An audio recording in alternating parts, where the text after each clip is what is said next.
Sveiki, mani sauc Aigars. Jūs esat BeSafe Latvija YouTube kanālā, un tur ir dažādi darba aizsardzības jautājumi. Un šodien paskatāmies uz vadītāju no darba aizsardzības viedokļa. Jā, mēs varam skatīties uz vadītāju no efektivitātes, no vēl kaut kādām lietām, bet arī no darba aizsardzības.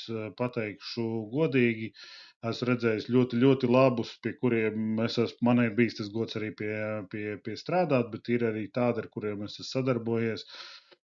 Kur man ir jāsaķer galva. Ja? Līdz ar to paskatāmies tās pamatlietas, saprotam, kas tur ir, ko kā var paskatīties. Jā, bet, diemžēl, vadītājs mums ir ļoti grūti.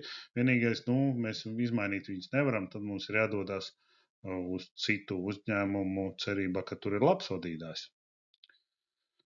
Tad vadītājiem jābūt kā piemēram, jā, un nepavēlti pat, kā es te sakopēju, pat senos latviešu sakām vārdos ir kaut kas teikts par piemēru. Tātad darbs runā par sevi, jā, līdz ar to atceramies, ka uz mums kā vadītājiem skatās ne tikai, ko mēs runājam, ka mēs esam krūts uzņēmums un mēs te visu ievērojam, bet paskatās arī uz darbiem, vai tiešām tas, ko runā, atbilst realitātei. Un dažreiz ir ļoti, ļoti savādi, ja, jo līdzīgi kā mums politikā runāt mēs mākam, bet praksē izpildīt to mums nemaz nav tik vienkārši.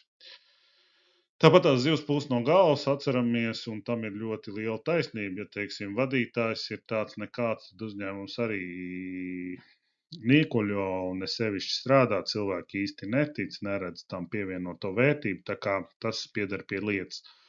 Un, protams, vēl daudz citi sakām vārdi, ko mēs varam pateikt par vadītāju kā tādu, un atceramies, ka viņam vienmēr ir jābūt piemēram ne tikai uz to, ka viņš saņem lielāku algu un vada šo uzņēmumu, bet viņš arī dara citas lietas, kas ir nepieciešams uzņēmumam arī no darba aizsardzības viedokļa. Skatāmies, kas un kā varētu būt.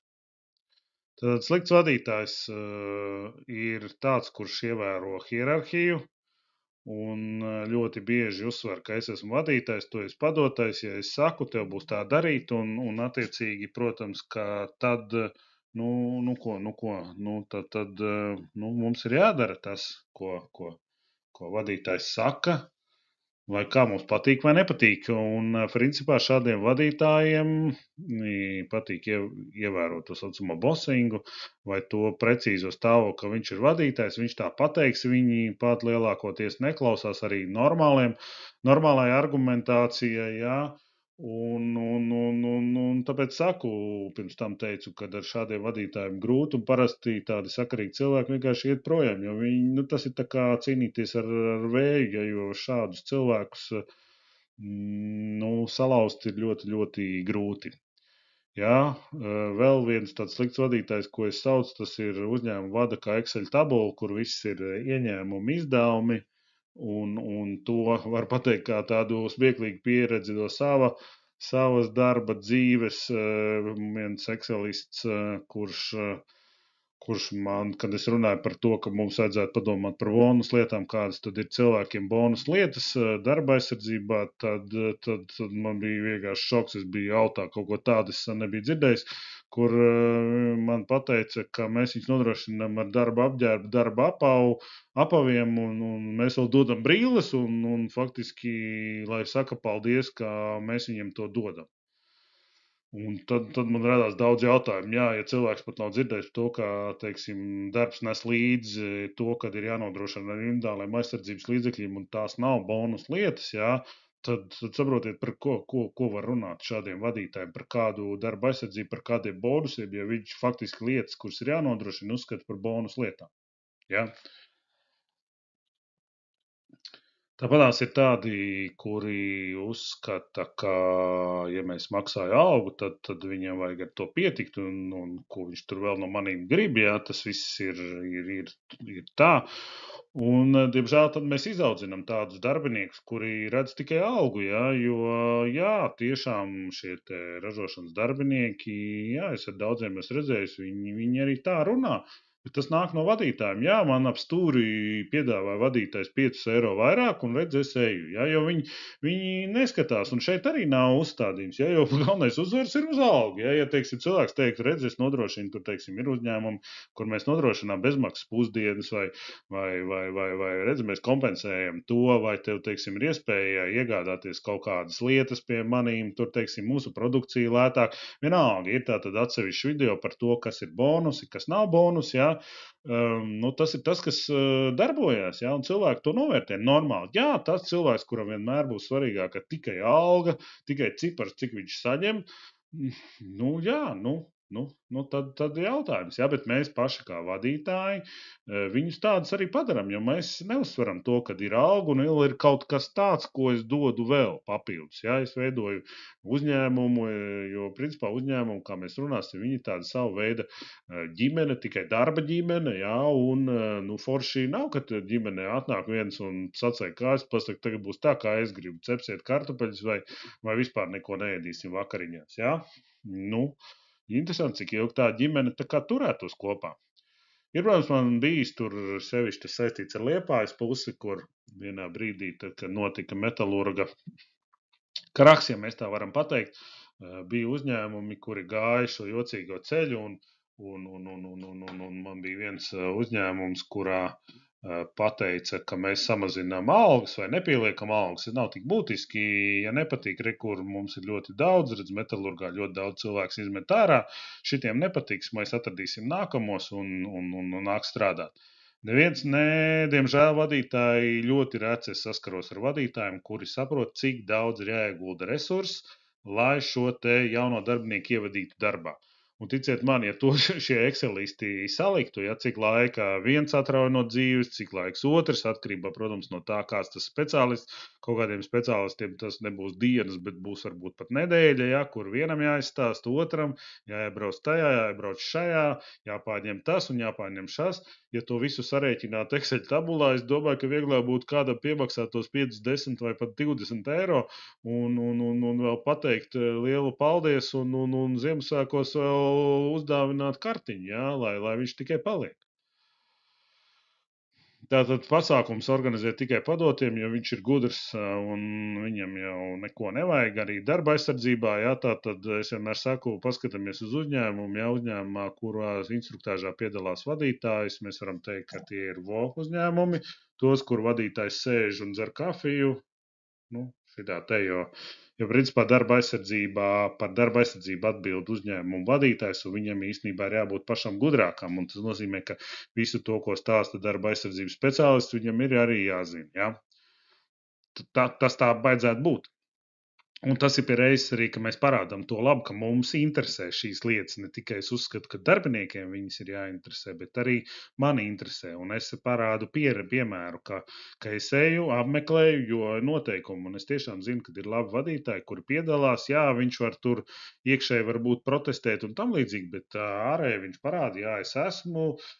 Zolīdi noklausos, jo instruktāžu darba aizsardzībā stundu no dzīves reizi gadā var veltīt, un ticiet man, tas nav tik daudz paprasīts. Ja, tāpat tās veselības pārbaudu izēju, ja parādu, kad arī man tas ir svarīgi, un es to daru.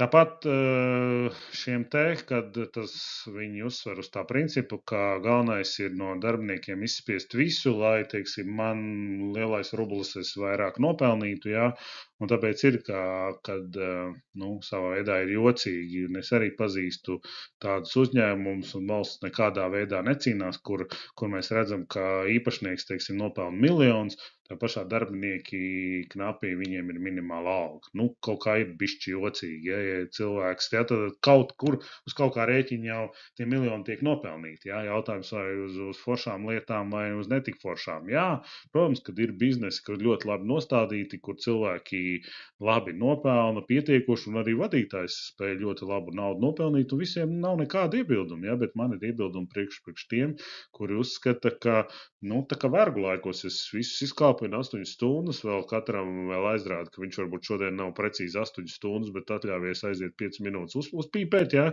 un to tā kā uzsver, ka redzes viņam maksā par 8 stundām. Lai gan realitātē, ja mēs tā parēķinām, darbs, diemžēl mūsdienu darbs ir kāds 7,5 stundas, ja mēs ierēķinām atpūtas pauzes, Nu, nesenā pilns 8 stundas. Jā, tur var gudri ir kur mēs pauzes ietaisam, ka ražošanas pārtraukums, jā, bet, 8 stundas. Un ne vairāk. Jā, ja vajadzīgs pabeigt darbs, bet tad mēs arī kompensējam. Ja, teiksim, es šodien vakarā kaut ko izdaru priekš biznesa, stundu vienu vai otru, tad es zinu, ka es, teiksim, tuvākā nedēļā varu to stundu paņemt un varbūt ierasties vēlāk vai stundu ātrāk aiziet, ja man vajag. Un tam līdzīgi. Ja? Tā kā dzīve ir dzīve, arī ikdienā cilvēks ir gatavs, jā, bet ir jāsaprot, ka es kaut ko labu izdaru, bet arī tu pakāpies un izdarīji labu. Nevis redzi tikai, ko es neesmu izdarījis, bet to, ko es izdarīju pāri, tas tā kā pats par sevi saprotams. Ja? Un drošība, protams, šādiem cilvēkiem ir tikai lieki izdevumi lielākoties, jo, ko tu piesienies, es tāpat labāk zinu, kā visu vadīt, ja, un es te visiem pastāstīšu, kur vēži ziemo, un ja viņi tur viņus neatradīs, tad lai iet uz blakus uzņēmumu un strādā, man te vajag ritīgus rukātājus. Ja?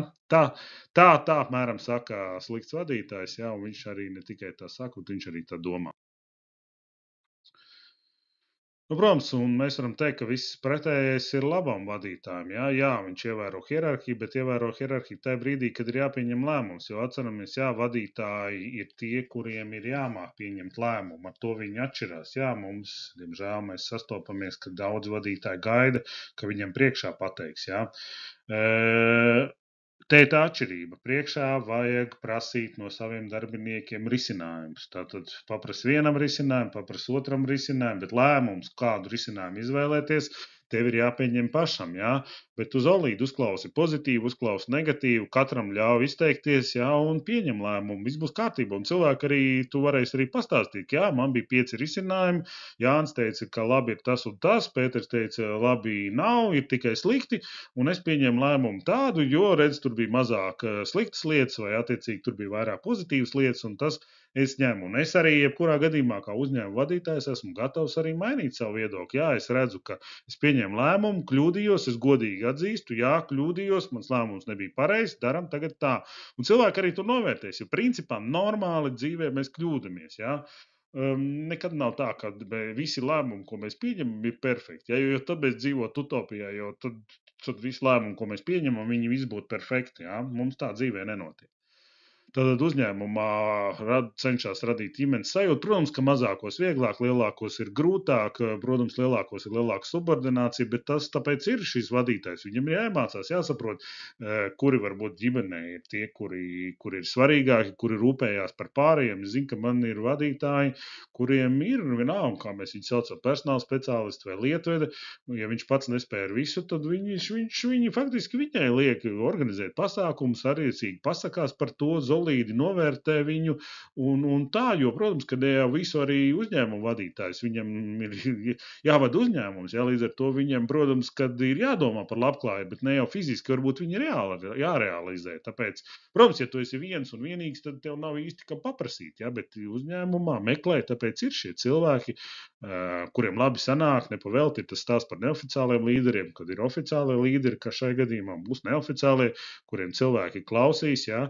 Labs vadītājs atrod šos neoficiālos līderus, māk ar viņiem strādāt, caur viņiem novada informāciju, caur viņiem savāc informāciju un pieņem lēmumus. Tā kā to droši var izdarīt, un cilvēki varbūt pat arī atvērsies vairāk. Protams, organizē pasākums un piedalās visiem, un principā arī pats obligāti piedalās. Un parāda to kā piemēru, ja, ka jā, es piedalos, uzsver to, kas ir svarīgi, lai piedalītos ne tikai jums, bet mums visā kopā, vai tas ir kopējs saliedēšanas pasākums, vai lai mēs visi kopā atpūstos, vai viens ar otru iepazītos, ja, bet jo arī vadītāji atceramies, arī viņi, būsim godīgi, ne jau visus darbinieks viņi pazīst, un viņiem arī ir jāiemācās ar daudziem dzīvot kopā. Tas tā mums liekas, viņš direktors, viņš jau to visus pazīst. Mazos uzņēmumos, jā, bet tādos palielākos virs 25, 30, visus nemaz nevar pazīt. Ja? Un brīžiem ir cilvēki, ja, kur apkopēji sētnieku dzīvē nav redzējis. Ja? Un ir tādi pasākumi, kur mēs ar cilvēkiem aprunājamies. Man ir bijuši labi piemēri, varu padalīties, kur Tas ir arī no līna efektivitātes, bet tur, protams, tāds uzspiests šis te pasākums, ka mēs katru rītu taisam šīs te 5 minūšu pauzes, izrunājam, kas gāja, kas negāja. Tas arī ir forši, labi, bet ir uzņēmumi, kuri iziet ar katru aprunājās, paprasa, kā gāja, kas nesanāca, ko varbūt vajag un ņem vērā, ja, jo principā jau jums ir uzņēmums, tā kā es teicu, ka ģimene, ja, mums kopā ir jābūt labklājībai, lai mums visiem ir forši un cilvēkam ir jāzina, viņš un arī jāizpilda, ja es saku, ok, tev rītdien būs jauns darba apģērbs, tad viņam ir jābūt, tāpēc nesolam, ja mēs nevaram nodrošināt rītdien būs tikai pēc nedēļas, tad sakam, ok, es viņu pasūtīšu, nedēļas laikā būs. Un cilvēks redz, jā, tātad virsū vārds, viņš teica, ka būs, viņš ir. Un arī uzņēmumos notiek šīs te pārbaudes, ka cilvēki redz, ja es ne tikai lieku iekšā, bet arī viņas notiek. Ja? Tas nozīmē, ka nav tā kā tādā akā. Mēs tik bēru, un nekad tā aka nav pilna un nekas no uz āru nenāk. Tāpatās par bonusiem atceramies, ka ir ļoti daudz, un šobrīd arī sevišķi jaunā paudze novērtē šos bonusu lietas, vai tas ir attālināts darbs, vai darba mašīna, vai dators, kuru es varu gan darbam, gan attiecīgi tur telefonu maksāju, tu drīkst tik un tik lietot. Protams, kad jābūt savām robežām, bet tu vari pateikt, ok, Latvijā tu drīksti runāt, tiklīdz tu brauc uz ārzemēm, jā, ja tu tur lietos internetu vai runāsi, tad, mīļais draugs, tev par to būs jāsamaksā pašam. Ok, izvēlies, tu vari uz ārzemēm ņemt, nezinu, valstī pirkt citu slimkārti, vienalga. Par produkcijas, par tam līdzīgām liekām. Tā kā paskatāmies, ir video par bonusiem, tur būtu daudz ko runāt, kādā veidā mēs varam bonus ne tikai algu. Jo alga ir alga, jā, mēs visi ar to rēķinamies, bet vienmēr ir patīkam lieta. Sevišķi forši ir, kad uzņēmuma vadītājs un var padalīties tādu labu pieredzi. Man ir bijis, kur gods strādāt uzņēmumā, kur šī peļņa konkrēti tiek pateikta, ka tie pieņemsim, šajā gadījumā es vairs neatceros, 50% tiek sadalīti darbinieki. Tas nozīmē, ka mēs visi strādājam, ieguldām tajā biznesā, kā tas ir, mēs nopelnām algas tik cik mēs esam nākuši strādāt, un ja darbinieks, teiksim, darba devējs vai īpašnieki nopelna, pieņemsim 10,000, tad 50%, tie 5,000 tiek dot. Un darbinieki var izvēlēties, vai viņi tur, teiksim, grib spēles, vai viņi grib, lai to kaut kā citādā veidā izdara.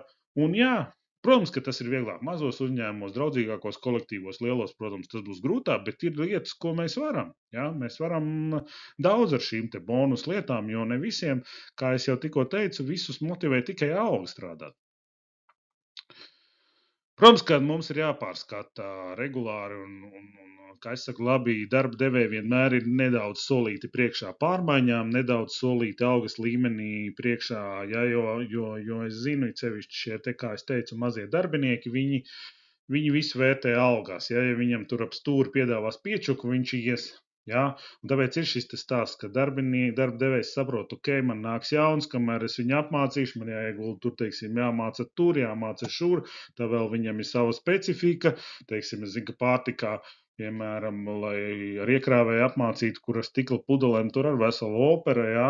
Līdz ar to, jā, es vien bišķiņu maksāju, ja viņš arī, jā, protams, es nedrīkst ielaisties tādā tā kā šantāžā, ka katru reizi, ka viņš atnāk piečuku vairāk, es to, bet es zinu, kad ir, piemēram, ka, lai atrisinātu šo te, ir uzņēmumi, protams, ne Latvijas, bet tādi skandināvi, kur viņi pārskata visiem algas gada beigās.